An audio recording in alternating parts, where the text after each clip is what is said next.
Assalamualaikum warahmatullahi wabarakatuh. Perkenalkan, nama saya Kinan Kurnia Putri, NIM 1909-1104-17. Baiklah, saya di sini akan menjelaskan mengenai tindak pidana perpajakan.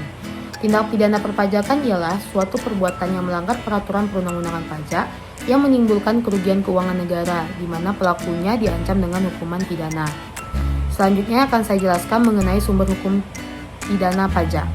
Yang pertama ada UU Perpajakan, yang kedua KUHP pasal 103 dan pasal 253, yang ketiga ada KUHAP pasal 42 ayat 1 UU PDRD dan pasal 44 ayat 1 UU KUP. Selanjutnya yang akan saya jelaskan yaitu mengenai objek hukum tindak pidana pajak. Perbuatan-perbuatan yang melanggar larangan-larangan dan kewajiban-kewajiban yang ditentukan dalam Undang-Undang Perpajakan yang secara langsung atau tidak langsung dapat menimbulkan kerugian keuangan negara, diancam dengan hukuman pidana.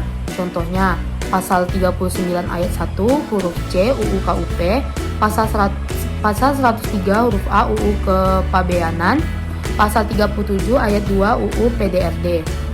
Selanjutnya akan saya jelaskan mengenai subjek hukum tindak pidana pajak, yaitu ada orang, badan, ataupun siapa yang dapat bertanggung jawab atas pelanggaran hukum pidana pajak yang terhadapnya dapat dijatuhi hukuman pidana. Yang pertama ada wajib pajak atau penanggung pajak, yang kedua ada bukan wajib pajak atau penanggung pajak. Wajib pajak atau penanggung pajak itu tuh ada orang pribadi secara individu, terdapat dalam pasal 37 ayat 2 UU PDRD. Terus yang kedua ada seorang sebagai pengurus dari badan hukum perdata atau badan lainnya, yaitu ada pasal 37 ayat 2 UU PDRD.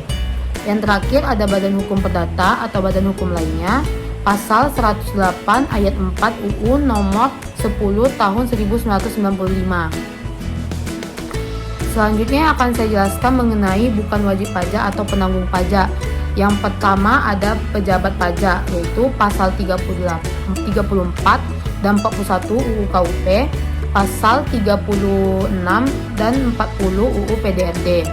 Selanjutnya ada pihak ketiga, terdapat dalam pasal 41A UU KUP. Yang ketiga ada penyertaan tindak pidana pajak, terdapat dalam pasal 43 ayat 1 UU KUP. Baiklah, mungkin cukup sekian dari saya, kurang dan lebihnya saya mohon maaf. Wassalamualaikum warahmatullahi wabarakatuh.